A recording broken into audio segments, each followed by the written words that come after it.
అందరికీ మాఘ పౌర్ణమి శుభాకాంక్షలు.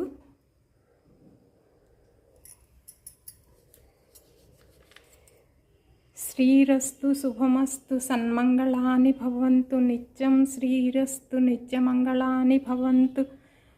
కర్పూర నీరాజనం సమర్పయామి.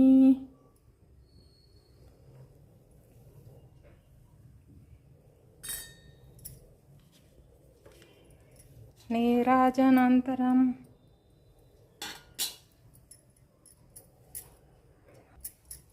శుద్ధ ఆచమనీయం సమర్పయామి.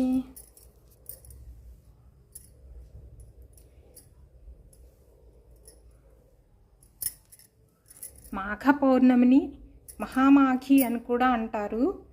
అన్ని పౌర్ణమిలలోకెల్లా ఈ పౌర్ణమి చాలా విశిష్టమైనది. మాఘ పౌర్ణమి రోజున ప్రతి ఒక్కరూ సముద్రంలో కానీ సముద్ర స్నానం కానీ నదీ స్నానం కానీ చెయ్యాలి. దేవతలు తమ సర్వశక్తులను తేజస్సును మాఘమాసంలో జలాల్లో ఉంచుతారు. అందువల్ల మాఘ స్నానం చాలా మంచిది అని శాస్త్రాలు చెబుతున్నాయి. స్నానానంతరం సమస్త జీవరాశికి ఆధారమైన సూర్యభగవానునికి నమస్కరించాలి. వైష్ణవ ఆలయానికి కానీ శివాలయానికి కానీ వెళ్ళి దైవ దర్శనం చేసుకోవాలి. దైవ దర్శనం చేసుకోవడమే కాకుండా శక్తి మేర దాన ధర్మాలు చేయాలి. ఈ విధంగా చేయడం వలన జన్మజన్మలుగా వెంటాడుతున్న పాపాలు దోషాలు నశించి అశ్వమేధ యాగం చేసినంత ఫలితం దక్కుతుందని సాక్షాత్తు శ్రీకృష్ణుడే ధర్మరాజుతో చెప్పాడని శాస్త్రాలు చెప్తున్నాయి.